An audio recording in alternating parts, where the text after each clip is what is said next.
सैयद अबू तालिब ने। किससे? नबी करीम सल्लल्लाहु अलैहि वसल्लम से। तो अल्लाह ने अली जैसा बेटा दिया। अली इनामे खुदाबंदी का नाम है। अगर किसी के घर बेटा पैदा हो, किसी के घर, तो आप पता करिए किसी के 35-40 साल की उम्र में बेटा पैदा हो, नेचुरली उसकी हड्डियां वगैरह कमजोर हुआ करती हैं। ऐसा है साइंस को। 60वें साल में चौथा बेटा, नाम नहीं बताऊंगा, पहले सुनिए कि 60वें साल में चौथा बेटा पैदा हुआ जनाबे अबू तालिब का। अब देखिए 30-35 साल की उम्र के बाद किसी के घर बच्चा पैदा हो तो नेचुरली उसकी हड्डियां कमजोर होती हैं, वो बड़ा दुबला पतला होता है।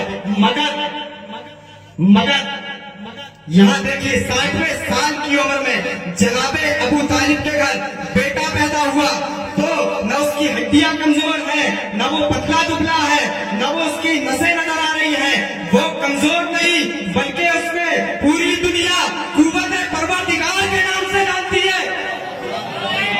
ये अबू तालिब की मोहब्बत का नतीजा है, ये अबू तालिब की मोहब्बत का नतीजा। अभी हमें बताएंगे कि कुफ्र अबू तालिब करना है कि नहीं करना है, ये फतवों के दल्लाल कुरान के ताजे। पकड़िए जी, अब अच्छा खिलाइए, एक दो हमसे खेली देता। क्या बात है, ये मौलवी बिलाल नहीं बताएगी क्या? माह रजब, 1 रजब इमाम बाकर की विलादत, 2 रजब इमाम अली उन नकी की विलादत, 3 रजब इमाम अली उन नकी की शहादत, 5 रजब इमाम तकी की विलादत, 9 रजब सैयदना अली असगर की विलादत, 10 रजब इमाम तकी की शहादत, 13 रजब मौलाए कायनात की आमद, 15 रजब सैयदा ज़ैनब का विसाल, 16 रजब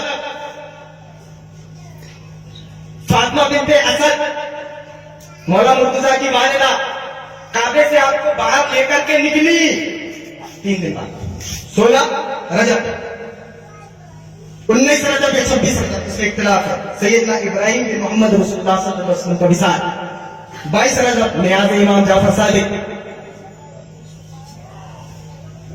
27 रजब शब मेराज, 28 रजब हुसैन काफिला लेकर के निकले करबला की तरफ मदीने से। ये वो महीना है